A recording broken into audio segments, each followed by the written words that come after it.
What is up, everyone, and welcome to Lockpicking Central.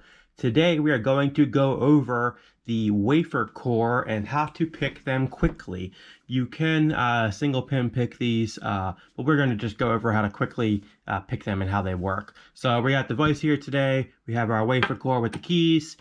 This is a housing for the wafer core. It's not the correct housing, but it will work. And we have our wafer jigglers. Okay, so let's take a look here.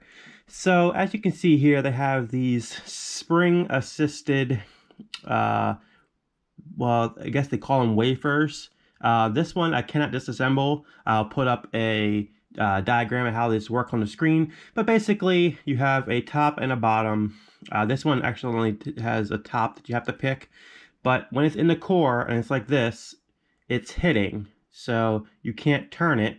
But once all these are flat, like say, like this side, once all these are flat, then the core is able to turn. So let's demonstrate that right now. Put this in the core, and let's just use the screwdriver. So as you can tell, it doesn't turn. Okay, so here is a wafer core. This will repeat. This is a GIF. So basically what's happening here, as soon as you put your key in, there is a wafer that has a top and bottom. Once the key is all the way in, both top and bottom are flush with the core, and it allows it to turn, as you can see here with the GIF. Once the key is inserted, you can see the first one, the bottom sticking out, the second one, the top sticking out, so on and so forth. Once it's fully all the way in, they're all completely flush with the core, allowing it to turn. So let's get back to the video.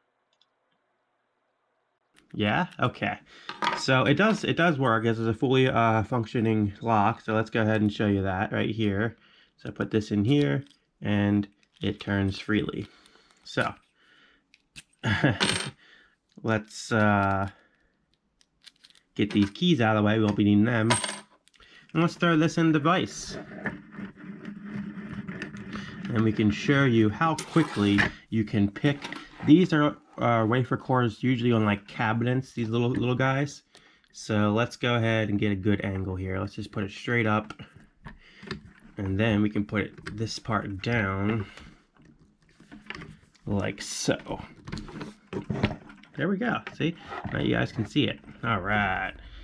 So here is our jiggler keys. So we have stuff like this is a double-sided wave, is a deeper double-sided wave. We have a single-sided, which is kind of like a regular key, which is nice. We have these interesting offset, really deep cuts, which it might work for some locks, some jigglers. We have a lot of different ones here. These just get more interesting. This is more like a warded lock, but I mean, there's so many different ones here.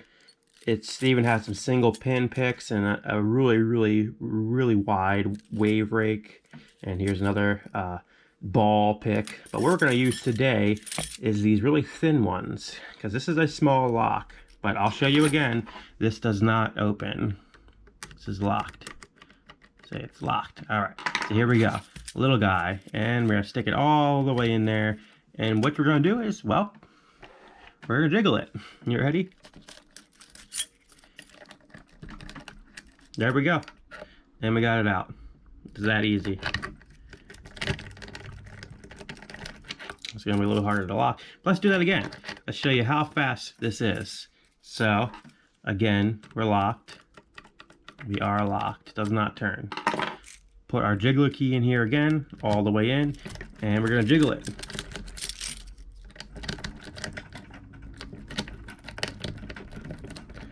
Oh, you're giving me some trouble this time, huh? And there we go.